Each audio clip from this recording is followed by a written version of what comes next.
Graça, paz e misericórdia da parte de nosso Senhor Jesus Cristo. Bem-vindo a você que nos acompanha para mais uma Escola Bíblica Dominical. Estamos chegando já na lição de número 9 desse quarto trimestre do ano de 2022. Gog e Magog, um dia de juízo. E essa lição, dentro desta lição, nós estaremos hoje abordando alguns pontos. É claro que o assunto é vasto e profundo. Não será possível esgotar todas as minúcias desta profecia. Mas nós vamos questionar: quem é Gog? Quem é Magog? Gog e Magog de Ezequiel 38 e 39, tema desta lição, é o mesmo de Apocalipse capítulo 20, versículos 7 até o 10? Gog e Magog de Ezequiel 38 e 39 é o mesmo Armagedon de Apocalipse capítulo 16, versículo 12 ao 16 e 19 e 16 até o 19? São estas as questões que estaremos abordando nesta lição. Vamos juntos aqui nesta lição, cujo texto áureo está justamente em Apocalipse capítulo 20 e versículo 8. Antes que adentremos na lição, até porque o assunto é por demais chamativo, mas eu só gostaria de frisar que didaticamente a lição 10 deveria estar sendo ministrada nesta lição 9, porque os acontecimentos desta lição 9 são consequentes ao tratado na próxima lição, que é a restauração material e espiritual de Israel. E após esta restauração é que vai acontecer Gog e Magog, um dia de juízo. No entanto, partindo aqui do texto áureo, e sairá a enganar as nações que estão sobre os quatro cantos da terra, Gog e Magog, cujo número é como a areia do mar, para as ajuntar em batalha. A verdade prática, a palavra profética anuncia que antes da restauração espiritual de Israel, virão Gog e Magog e seu bando para invadir a Terra Santa, mas eles serão derrotados. Pois bem, aqui nós vamos ver nesta lição a questão de Gog e Magog. Primeiro questionamento é a questão da restauração de Israel. Israel, ele será restaurado materialmente, e esta restauração de Israel, ela já aconteceu.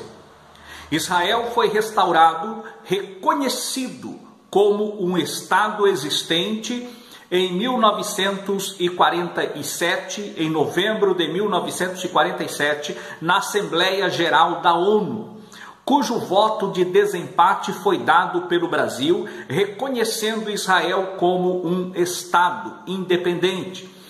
E no dia 14 de maio de 1948, Israel então, 180 dias depois, 6 meses depois, ele assume o comando da nação.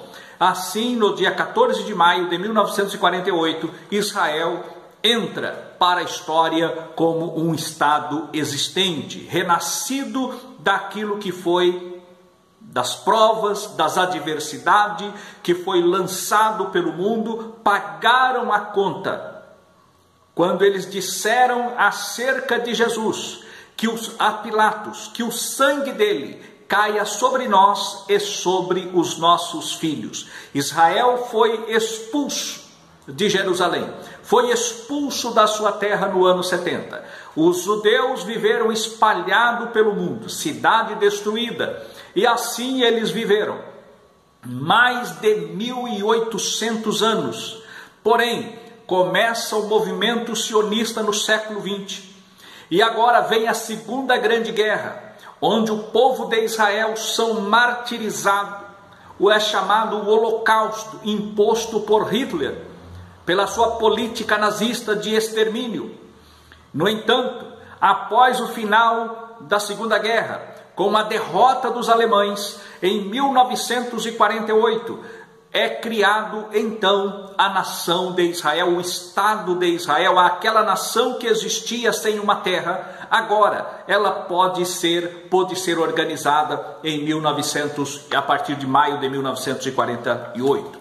Porém, Jerusalém não fazia parte do povo de Israel, da nação, do Estado de Israel.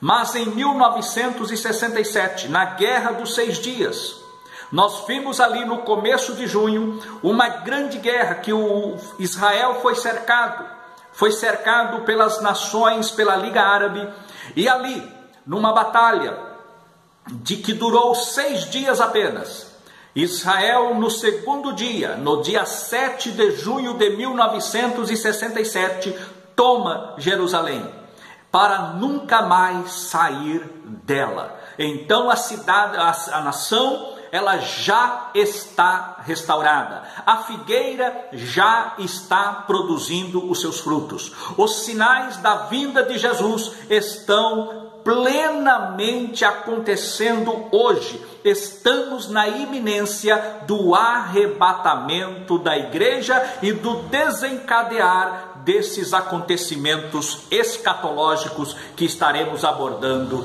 nesta lição. Pois bem, diante disto, após esta restauração, vem então esta batalha de Gog e Magog. Aí vamos para a palavra de Deus. O nosso comentarista, ele fala quem são a identidade dos povos invasores, a parte 1 e a parte 2. E, por final, ele fala sobre o contexto escatológico. Ezequiel é um livro escatológico. É um livro eminentemente escatológico para o povo de Israel. E não somente para Israel, mas para todo o mundo, de uma forma específica, de uma forma direta e aprofundada à nação de Israel. Aqui nós vemos, partindo para o texto sagrado, porque a Bíblia explica a Bíblia interpreta a Bíblia. Deixaremos de lado algumas especulações que se fazem, porém, vamos nos ater ao texto sagrado. Capítulo 38 diz o seguinte: veio a mim a palavra do Senhor dizendo: filho do homem, dirige o teu rosto contra Gog, terra de Magog, príncipe e chefe de Meseque e Tubal, e profetiza contra ele. Versículo 3: e diz: assim diz o Senhor Deus: eis que eu sou contra ti, ó Gog, príncipe e chefe de Meseque e de Tubal. Aqui nós temos uma identificação.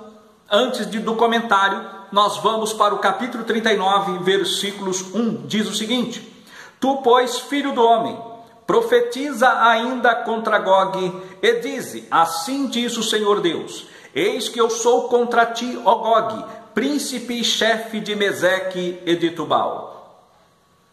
Nós temos nesse ponto, nos dois capítulos, no 38 e no capítulo 39, 38, 1, 2 e 3, versículos 1, 2 e 3, capítulo 39, versículo 1, nós vamos ver a repetição: tu, ó Gog, da terra de Magog, príncipe e chefe de Meseque e de Tubal. Agora, quando nós vemos isto, vamos entender então quem é Gog.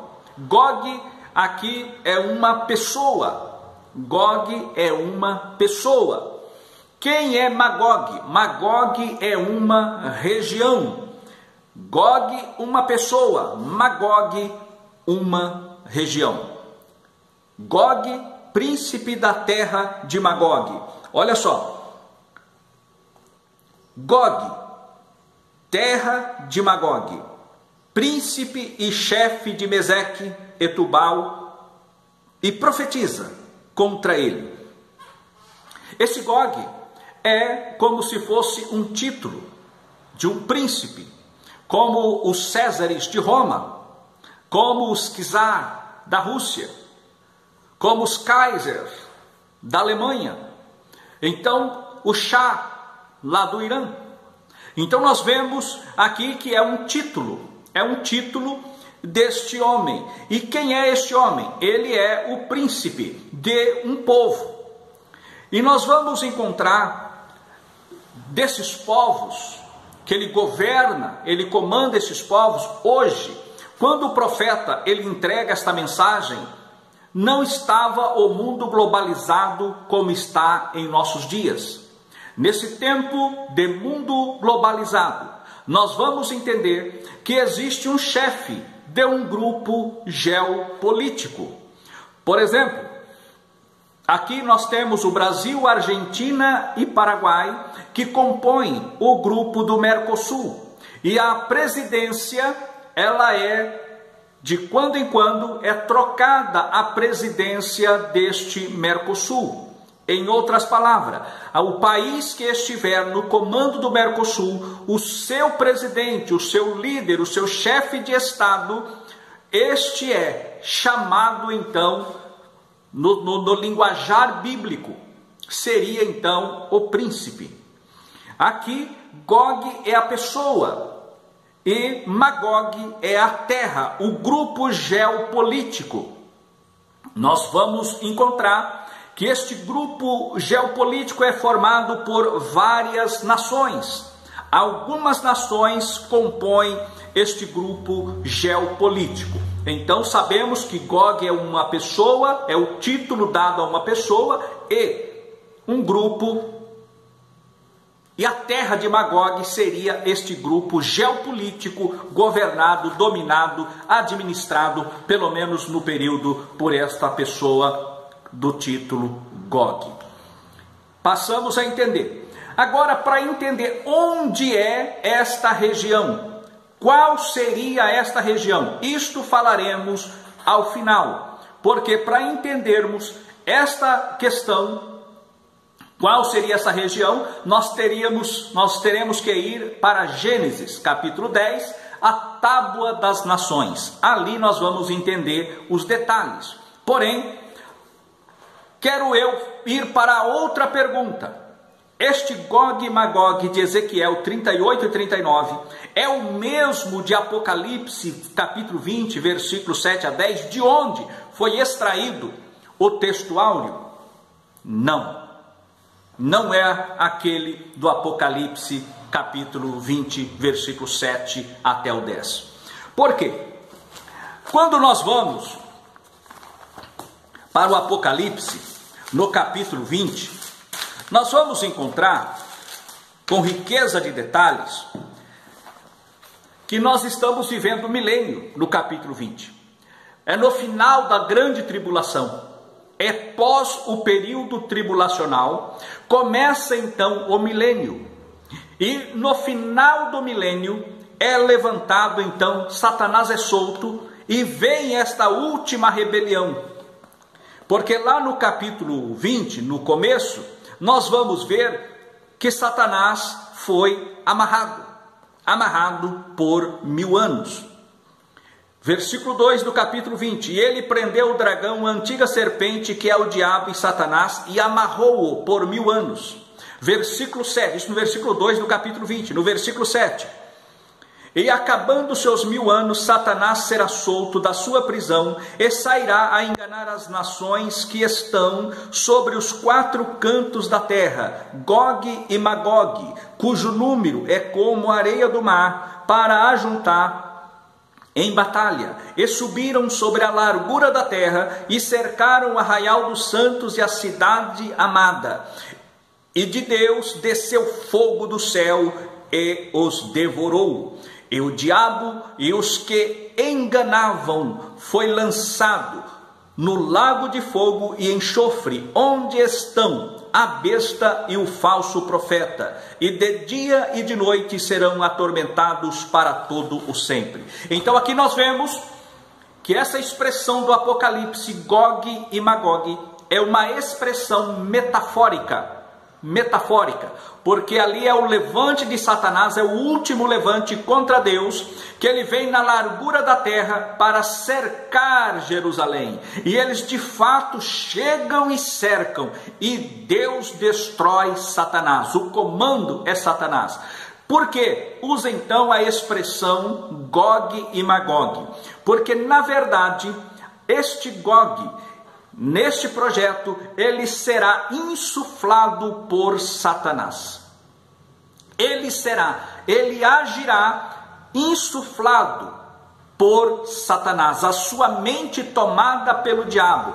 Aí, esta é a expressão metafórica lá do capítulo 20, que é o próprio diabo que faz, mas neste ponto de Ezequiel 38, é um homem tomado, a mente tomada por Satanás. Daí a expressão do uso metafórico lá no capítulo 20 do Apocalipse. Logo, este Gog e Magog tratado no capítulo 38 e 39 de Ezequiel não é aquela batalha, a última batalha que a Bíblia registra lá no capítulo 20 do livro do Apocalipse. Aí vamos para uma outra pergunta. Gog e Magog de Ezequiel 38 e 39 é o mesmo Armagedon do Apocalipse capítulo 16, versículo 12 até o 16 e capítulo 19, do versículo 16 até o versículo 19? É uma questão que nós vamos também responder. Isso aqui nós vamos encontrar no Apocalipse 3 batalhas apocalípticas. 3 batalhas apocalípticas. E nós vamos encontrar no capítulo 16, no capítulo 16 do Apocalipse, nós vamos ver uma guerra. Logo no capítulo 16, no versículo 12.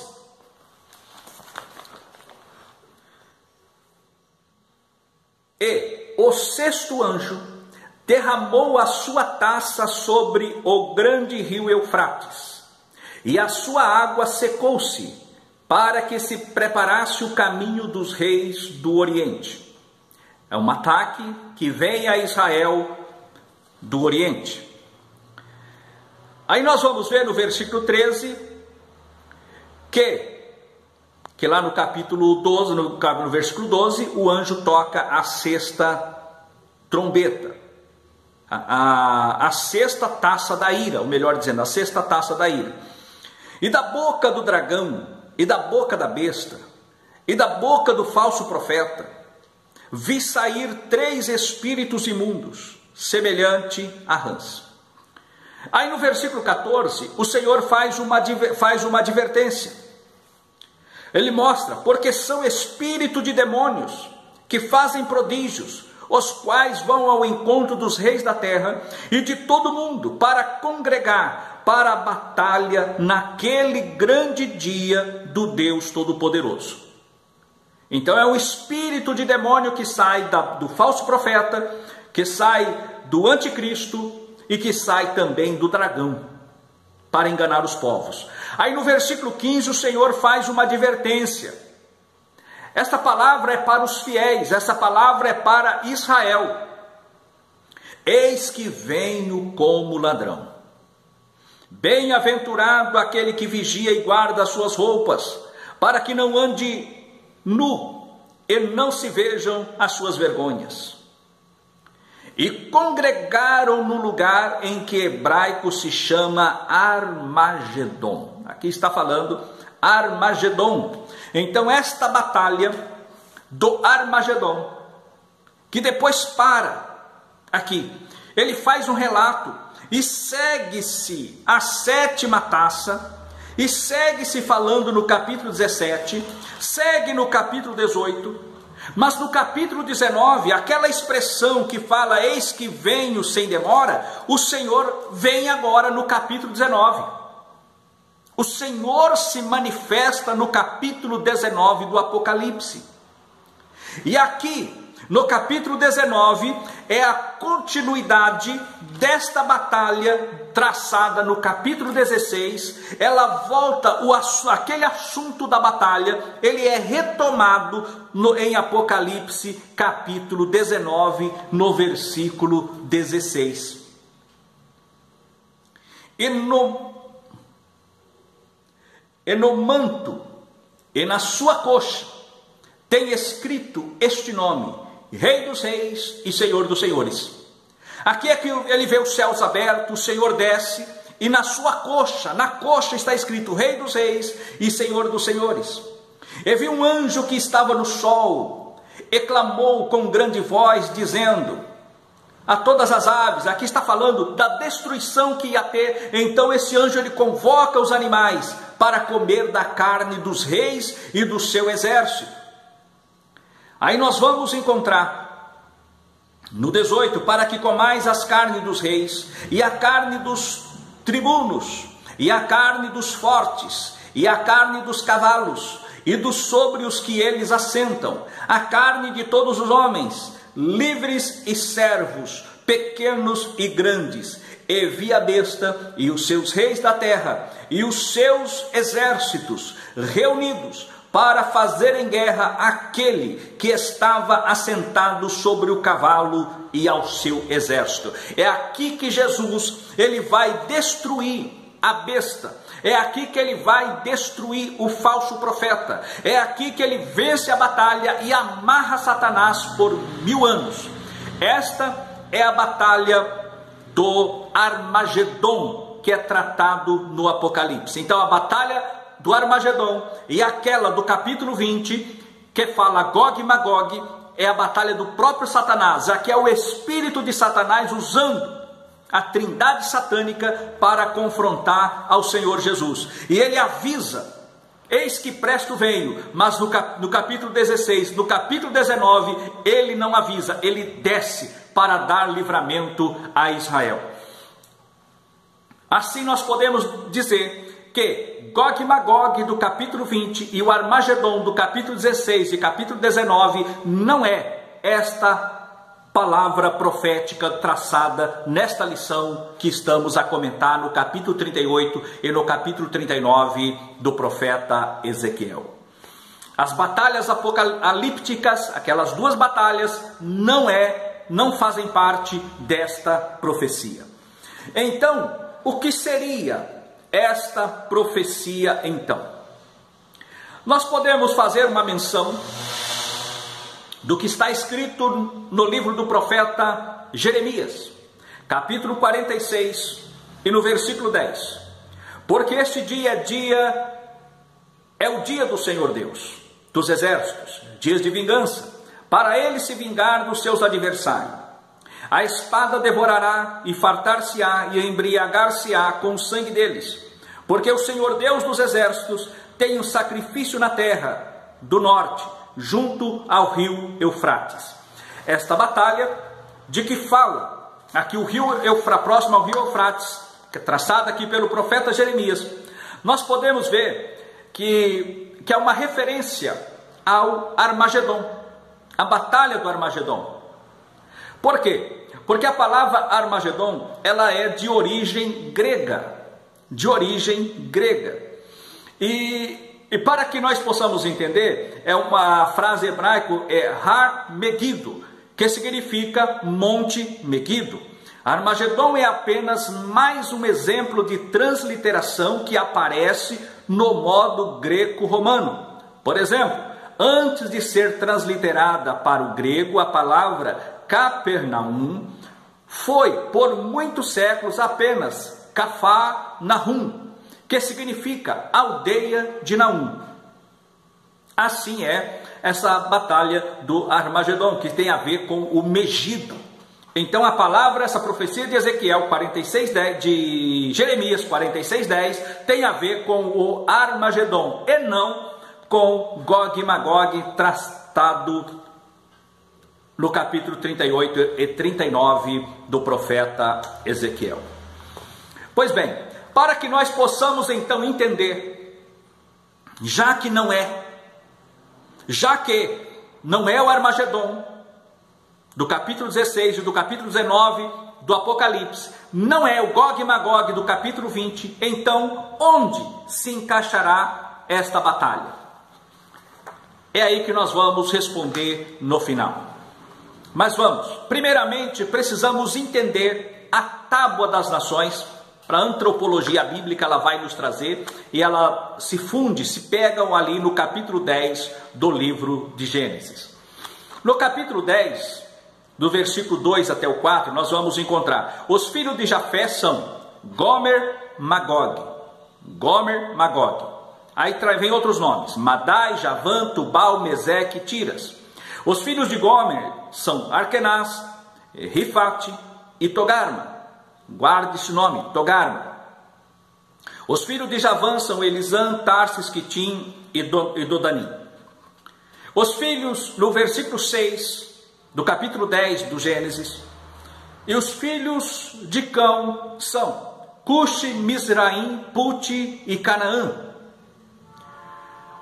Versículo 8: E Cuxi gerou a Nirode, e este começou a ser poderoso na terra. Este foi poderoso caçador diante do Senhor, por isso se diz: como Nirode, poderoso caçador diante do Senhor. E o príncipe do seu reino, o princípio do seu reino foi Babel, Ereque, Acade, Calné, terra de Sinar. Desta mesma terra saiu a Assíria e edificou a Nínive. Portanto, alguns colocam que a Síria, ela foi da linhagem de Jafé, ou seja, ou melhor, de Sem, semita, e não era. Muitos ligam Assur à Síria, mas nós vamos ver aqui, pelo que diz a Bíblia, pelo texto sagrado da Bíblia, nós vamos encontrar que a Nínive, ela veio lá de Nirode, que é da descendência de Cã, e não de Sem. Dali saiu Nirode, dali saiu, eles edificaram a Babel e também a Nínive. Pois bem, dentro desse ponto da Tábua das Nações, nós vamos encontrar que de Elão veio a Pérsia, e a Pérsia, ela veio até a década, no século passado, na década de 20 do século passado, ela era Pérsia. Aí mudou-se então para Irã. E era a dinastia, né, do Shah, veio até o final da década de 70, quando o Shah Reza Pahlavi, ele foi deposto pelo Ayatollah Khomeini, e eles implantaram então a doutrina islâmica ali no Irã, porque o Irã, eles não são árabes, eles são árabes, é uma etnia, mas eles são da linhagem semita. Os persas, eles são da linhagem semita, da linhagem de Elão, os elamitas, e eles são semitas, e eles então veio o chamado Irã. O Irã fará parte desse conglomerado contra Israel. Tanto é que eles são inimigos hoje, grandes inimigos do povo de Israel. Também nós vamos ver que junto com eles,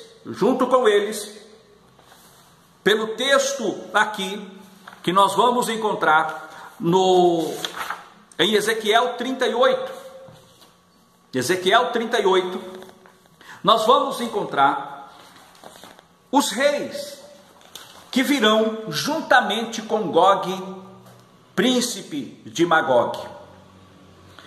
Nós vamos ver no versículo 5, persas, que é o Irã, os etíopes, Puti, Gomer e Togarma.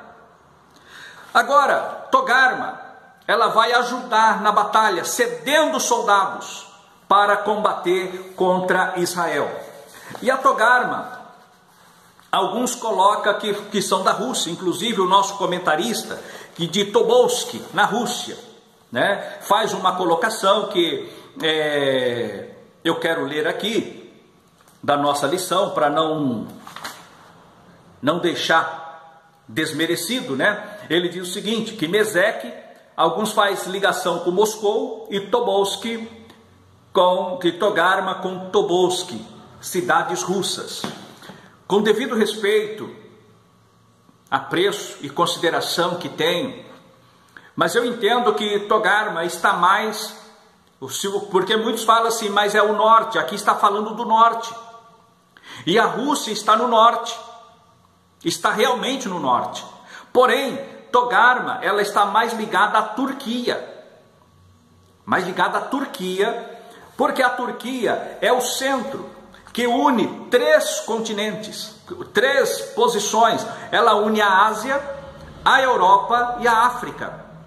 Então a Turquia é uma cidade, inclusive, a sua capital, Istambul, é uma cidade que metade dela é Oriente e a outra metade é Ocidente. Ela está num ponto estratégico e une também a África, Europa e a Ásia. Este é o posicionamento. E nós vamos ver esse conglomerado de nações, Togarmas, os Citas, que virão para esta batalha contra Israel. Aí vem aquela pergunta, já que identificamos aqui os pontos: quando será esta batalha? Alguns colocam esta batalha na iminência, logo após o arrebatamento da igreja. Eu creio que esta batalha, ela será o elo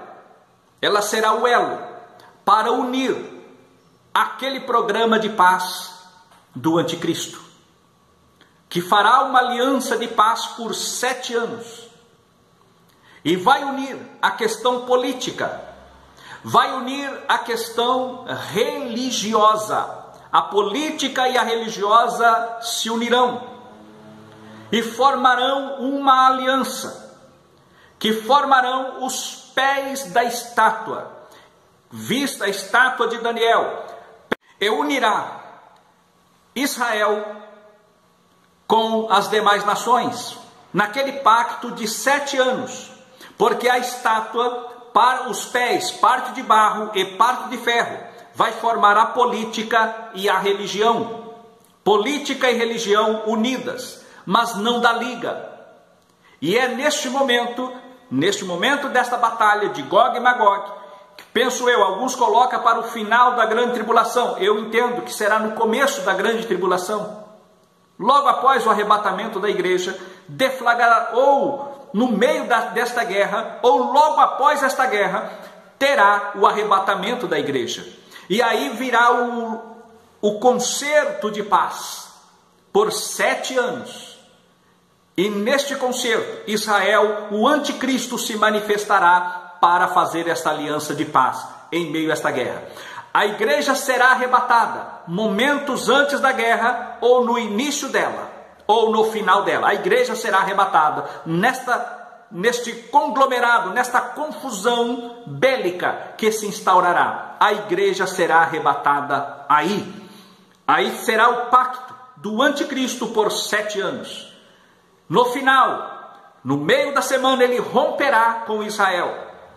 E Israel chorará, como diz em Zacarias, como um homem chora pelo seu primogênito. O Senhor derramará sobre Israel o espírito de súplica, o espírito de oração e súplica. E então eles verão o Senhor, quando diz lá Judas, eis que, quando fala uma referência a Enoque, eis que é vindo o Senhor com milhares dos seus santos, e todo olho verá. A refração que impede a nossa visão a longo alcance será retirada, e quando o Senhor descer em Jerusalém, todos os habitantes da terra verão o Senhor Jesus descendo para salvar Israel na batalha do Armagedon. E glórias a Deus, a igreja descerá glorificada com o Senhor Jesus. Aleluia! Aqueles que morreram na tribulação ressuscitarão após a batalha, após o julgamento das nações, ressuscitarão, e entraremos e estaremos no milênio. A igreja glorificada, os que morreram durante a grande tribulação, glorificados, e juntos reinará com Cristo por 1000 anos. Esta é a melhor, a meu ver, interpretação acerca deste assunto de Gog e Magog, o Armagedon, e lá do Apocalipse, Gog e Magog. Que Deus vos abençoe e vos guarde, e até que Cristo volte. Amém.